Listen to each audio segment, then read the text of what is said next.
Hi everyone, I'm here again to talk about another subject. I want to share with you some things that I have learned about communication. Communication is so vital to our lives because it's literally something we do every single day, many times a day with tons of different people. So learning the best communication skills we can and always working to improve them is beneficial to our lives. Why? Because the better you can communicate, the better you can connect with people, which is a positive thing for you as a human being. The better you communicate, the better you are at your job or your business, the better connection you have with your children, the better relationships you have with friends, with relatives, the better marriage you can have with better communication. So literally, communication affects everything you do. And probably the most important benefit of why communication is necessary to always be a skill you're developing is because of the way you communicate with yourself.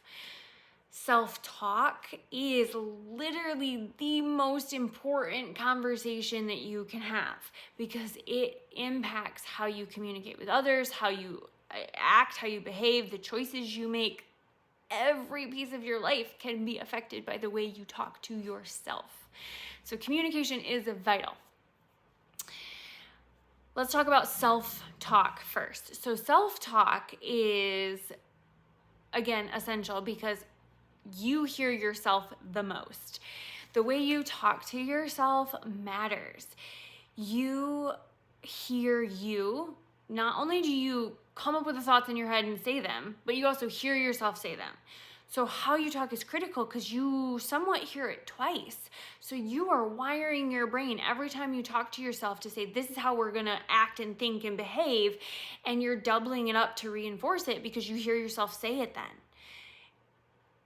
And that is why it's so important, to talk positively to yourself, to be open-minded to allowing someone else that you choose to be a good influence on you, because you need balance in that self-talk. You need positivity in that self-talk. There's enough negativity in the world. You don't need to add to it.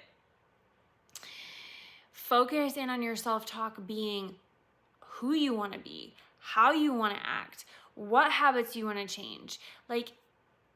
And remember to give yourself grace, but also motivation. It's okay to push yourself, but never push yourself so hard that you aren't balancing it out with gratitude and positivity for yourself. Celebrate those little wins. If you wanted to make it 5 miles today and you're running and you only made it a mile, you accomplished 1/5 of your goal. And you can be thankful that you accomplished 1/5 of your goal while also pushing yourself tomorrow. I'm going to work harder to hit my 5-mile goal. Pushing yourself and motivating yourself and creating challenges for yourself can happen simultaneously with being grateful for what you did accomplish, the progress you did make, and the effort that you put in. Okay? Those can happen at the same time. They don't have to be opposites. They can both be true.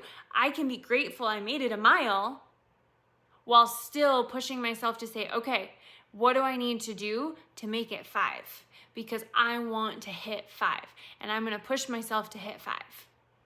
So both of those are true and they both can happen at the same time. Creating balance in your thought process, balance in your self-talk, and all positive reinforcement to propel yourself forward. So communicating with yourself is probably the number one communication that you can have. Number 2, which kind of stems from self-talk, but when you're processing something out, like you're being emotional or you're unsure, go talk to yourself. Go take a minute and say out loud what you think you want to say and then reflect on it. Was that really what I wanted to say to that person? Is that how I want to sound? Are those feelings true? Are those thoughts true? Because just because you have a thought doesn't make it automatically true. Many times when we're reacting emotionally, we come up with all kinds of stories and filters and things of how we want to react to protect ourselves. and they aren't always true. So if you go take a minute by yourself and you say out loud, oh, I want to say this to this person, and you say it and you're like, ooh, that's not how I want to sound. That's not who I want to be. That gives you moments of reflection to be like, okay, what do I actually want to say? And how do I want to come across? Because if I'm just going to go at them and yell and scream, are you benefiting you? Are you benefiting them? Are you making growth and progress? Are you improving the situation? Are you growing into the person you want to be and how you want to respond to that person? Taking a few moments to process what you think and talk to yourself about it and reflect gives you opportunity to make the choices of how you want to handle a situation. So that is kind of stems off self-talk, but literally talking to yourself is a good communication tool. So moving on to like communicating with other people. So like in your marriage or with friends, with your children, one of the big things about communication is vulnerability and like being open with someone in terms of sharing. And vulnerability is scary. It's scary. That means we're opening ourselves up for pain and hurt when we choose to be vulnerable.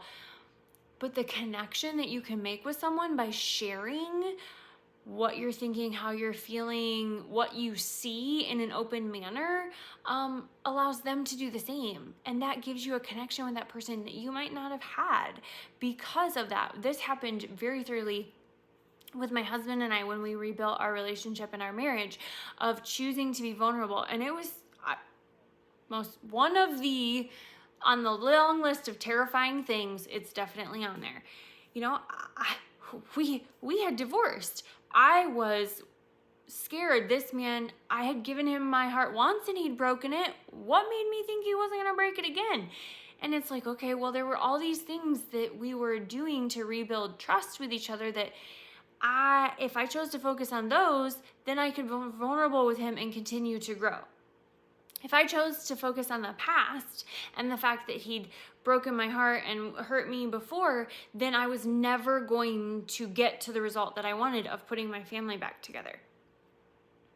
So by choosing to focus on what I was grateful for and the rebuild trust and the positivity, I allowed myself to be vulnerable with him, to share and be able to say things like, when you do this, it hurts. When you act this way or you say these things, it triggers these memories or these emotions in me. And that's, something I'm still working on.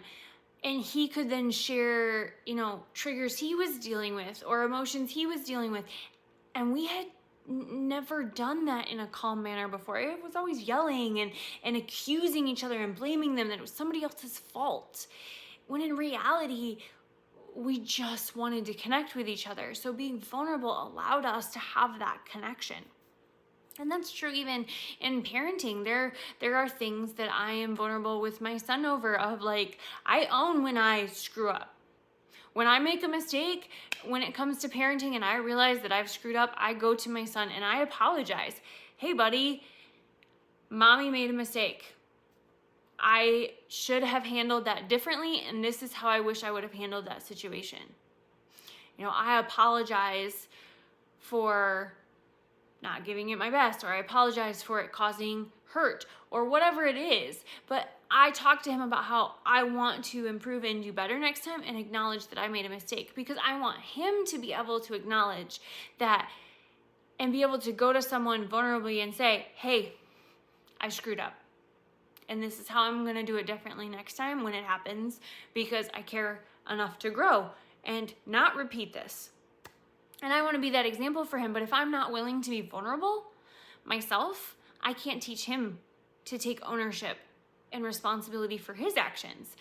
And I want to raise a responsible child, to turn into a responsible adult. That's important to me. Well, I have to demonstrate that first for him to be able to do that. And so that requires vulnerability on my part. But it also allows me to connect. My son tells me everything.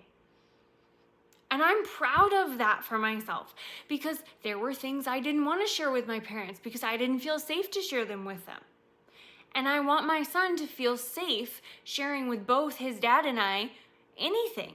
Well, if I'm not willing to be vulnerable, why should he be vulnerable with me? And I can work on that with him, that, okay, here's mom, here's dad, we're stepping up to be vulnerable with you, and then we get that in return from our son. And we can do that now, so that hopefully when he's a teenager, we're still doing that. So, moving on to like talking with friends and community, like this is true for marriage too, but the next one that I wanted to talk about is a little bit more about like coworkers, friends, community members, stuff like that. And it's sharing information about other people. The idea, so these are 3 things to consider, kind of like a golden rule, but like 3 things to consider when you are when you're thinking about sharing with another person about someone. Like, is it true? Is it needful? And is it kind? Like, you can share things that are hard with someone, like telling them, hey, this bothered me that you did this. You can still share those things, but they can still go through the, is it true, is it needful, and is it kind, indicators before you share it. Because just like I talked about talking to yourself of like, how do I really want to show up? Well, I want to say to this person that them, doing this action bothers me, or the way they treated another person isn't okay. That's important to share with that person. But which is better? To go with them and be like, I can't believe you behaved that way, and how dare you act like that, and that was just ridiculous and stupid and uncalled for, and you were being a bully and all of this stuff. Are they going to change their behavior? Does that help you? Does that help them? Does that benefit the situation to go at them like that? No, it doesn't. They're probably going to get defensive and defend their behavior and then call you names. And the only thing that's happened now is everyone is aggravated, upset, and there's no growth, there's no improvement. Or is it true that the way they acted hurt that other person and it hurt you because of their behavior? Yeah, that's true. Is it also true that there's maybe something that's going on in their life that they're lashing out at other people because they don't know how to deal with it? That could be true. Is it needful to say something to them? Well, for the behavior to improve in that case, yes. If you don't think that, like it needful, like telling a coworker that somebody slept with somebody, is that needful? Probably not. So think about whether it's needful. Does it produce something good for you and other people? Talking to that other person of saying, hey, your behavior hurt all of us, that's needful because they need to know that so that they can improve. But be aware of the fact that you sharing that they may not be ready to hear it, so it may be difficult. Is it kind? How you say it matters. Just like I talked about in my example, if you go at them and attack them, that's not kind. That makes you just as bad as what they did in bullying. And it's not kind. If you go to them and say, hey, I observed you saying this, this, and this to our friend, and I also observed her being very upset about it. What you said hurt her feelings, and it was really hard for me to watch. I feel like the way that you approached her or dealt with her was a little over the top, or was mean, or whatever you want to describe it as. But try to be kind in the way you describe it, of realizing maybe they're going through something too. And by you being kind, you're giving them opportunity and a safe space to say, oh my goodness, I didn't realize I'd been that way. This, and this is going on, and I'm overwhelmed, and whatever it is. They may acknowledge the fact then that I'll go take care of that, or I'll go fix that, or I'll go say something to that person. And you've accomplished good in this situation. because you've given them a place to vent and share and try to expel some of the things they're going through. And you've also allowed an improvement in the situation where it came to that person and the friend, as well as you. Versus if you go at them and attack them and call them names and tell them how terrible it is the way that they acted, we're not helping anyone. So your communication is vital. You can do the same thing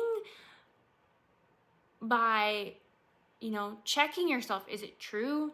Is it needed? Is it kind? And that can apply to anything. Like if you're talking with a friend on a girls' night out and somebody comes up and you're like, oh, hey, let's chat about this person. Let's gossip. Is it true? Is it needful? Is it kind to say those things about that person? What if you don't know what's going on? What if you don't actually have all the information and you've just spread gossip about them? Is it needful? Is it true? Is it needful? Is it kind?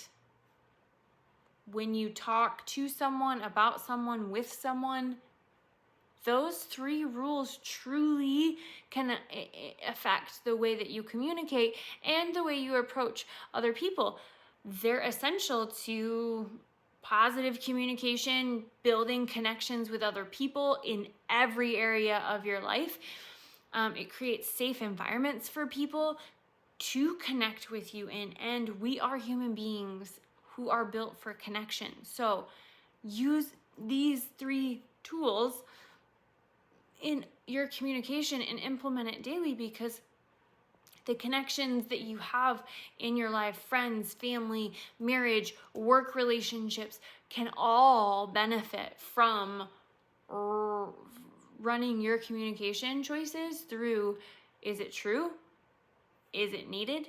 Is it kind? Doesn't stop you from saying the things that you should and need to say, but how you approach it matters too. And that's where the kindness comes in. You can say honest things in a kind manner. For example, telling someone that they are, let me think of an example here. Let's take it back to parenting. So let's say that your child is, I'll use my own example. My son wears glasses. I wear contacts. My husband wears contacts. We kind of figured at some point he would, and he did in the last year, need glasses. And so we got them for him and all of that good stuff. And so he wears glasses. He's broken them twice in 6 months of having them, which is hard for me because glasses are not cheap and they don't come quickly in terms of having a replacement pair. And when I was a kid, I don't really remember my first pair of glasses. I remember, having them since the 4th grade, and I always had a backup pair. So if something happened to my glasses, I had a backup pair to wear because the last ones that I had, we kept. Well, this is my son's first pair, so we don't have a backup pair yet. And he's broken them twice. He's in school, so it's a big deal to me that he has his glasses. And I had a choice when he broke them the other night. Being a 5-year-old boy, he was wrestling with the dog. The dog is big and clumsy, and they're wrestling around, giggling. He's licking his face. I can hear this going on while I'm doing dishes, so I know that he's safe and he's okay. And then all of a sudden, I hear the crunch. And, Mom, my glasses are broke. Okay, but I have a choice in this moment. How do I respond to him? Do I get mad at him because this is gonna cost money? And we had money, we didn't have money allocated for that. We had money allocated for other things. And now I have to replace his glasses again, and it's gonna cost, and we're, how am I going to go about that? I don't have a plan for that. He goes back to school in 3 days off of Christmas break, and he needs glasses to wear. And I could panic and freak out about the fact that there's all of these negative things about his glasses being broke. I could do that. I could yell at him and tell him how irresponsible he was. He should have taken them off. He should have known better because he's already broken them once. He should know better than to wrestle with the dog. That was too rough. I could make a choice to do all of those things to my son. And what would he learn? He would potentially remember to not roughhouse. He could potentially remember to take his glasses off before he roughhouses. That could be a result of me being angry with him. He could also learn from me by doing that when he's angry, reacting at someone is okay, because I would have been reacting at him over my feelings of disappointment and hurt and fear, and all of those feelings were causing me to react that way. Or I could talk to him calmly about the fact that next time you roughhouse with the dog, I would like you to take your glasses off beforehand and put them on the table so that we can try to prevent this from happening. Accidents happen, and we need to learn from our accidents happening and how we can do better next time. Which is what I said to him. And he looked at me and he goes, okay, Mom, I'll remember. He goes, I'll work on taking my glasses off before I do anything that might break them. Great. Thank you, buddy. That's exactly what we need so that we don't break them anymore. I said, I'm going to work on fixing them, and so that you still have them for school, because it is very important. And I stressed to him the importance of having his glasses for school, because not having his glasses will make school harder. And he understood that and said, okay. So, I get the super glue out and I glue the little part because the little side came off, and I glue his glasses back together, and in a couple of hours he can wear them again. Are they perfect? No. Does he have his glasses to wear? Yeah. Did I have to calm myself down after a panic attack? Nope. My husband and I also discussed it, and he said, I really think we need to have a backup pair of glasses, and that we should order a second pair. The ones that are broke that you fixed will become our backup pair, and he has 2 pairs at all times, so we never have to worry about it. And my husband had a suggestion for our funds of how we took care of that. I agreed, and then I took the actions to call the eye doctor and take care of getting that done. So now I could have reacted really upset, angry at him, just reacted to him and demanding he do better. Or we can work as a team in how we communicated. He understood the importance of it without feeling less of a person.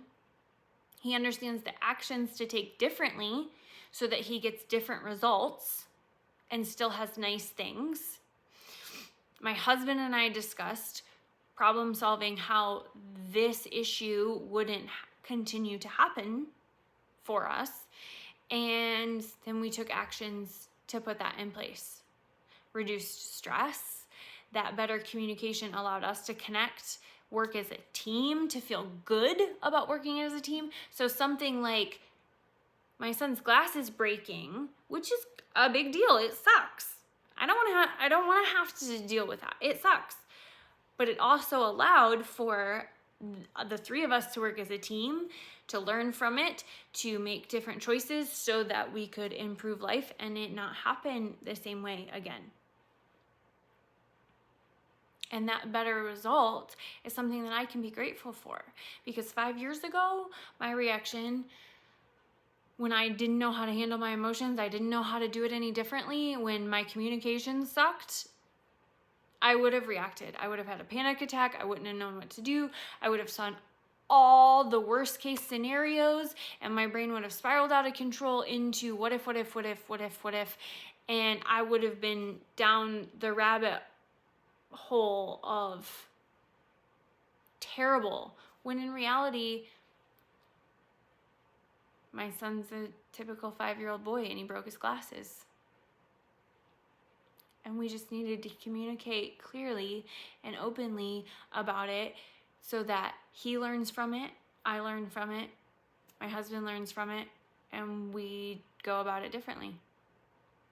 Communication and the way we communicate with one another is very vital in reactions.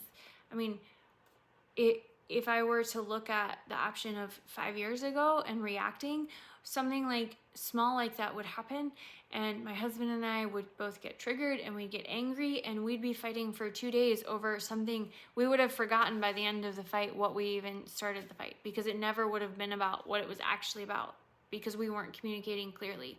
We weren't being vulnerable. We weren't sharing how we felt about it, what was difficult, and then allowing ourselves to problem solve the actual thing that hurt or was disappointing or was difficult, because we were just arguing about emotions. So allowing yourself to be vulnerable in communication allows yourself to focus in on, here's what's actually the problem, and let's work together to solve that, instead of allowing the emotion to cloud over what's really wrong, and then you can't see it. So we'll talk more about like emotions and how to identify those and work through those in another video. So, please come back and check that out, because that's a wonderful concept too, and a whole other subject that is great to focus in on. So just to review a little bit, communication, self-talk is number one communication, because it's with yourself. Take time to talk and reflect with yourself. How you communicate with others affects your entire life. Your 3 golden gates of communication with other people. Is it true? Is it needed? And is it kind? And then remembering that communication is vital in vulnerability, because being vulnerable about what you actually see and feel in a situation can shift the communication and connection you have with people instantly. So use your vulnerability to help you be your best self, but also to help other people be their best self. So communication is extremely important. I'm sure that I will talk about it again, because it is that important. I look forward to seeing you in the next video.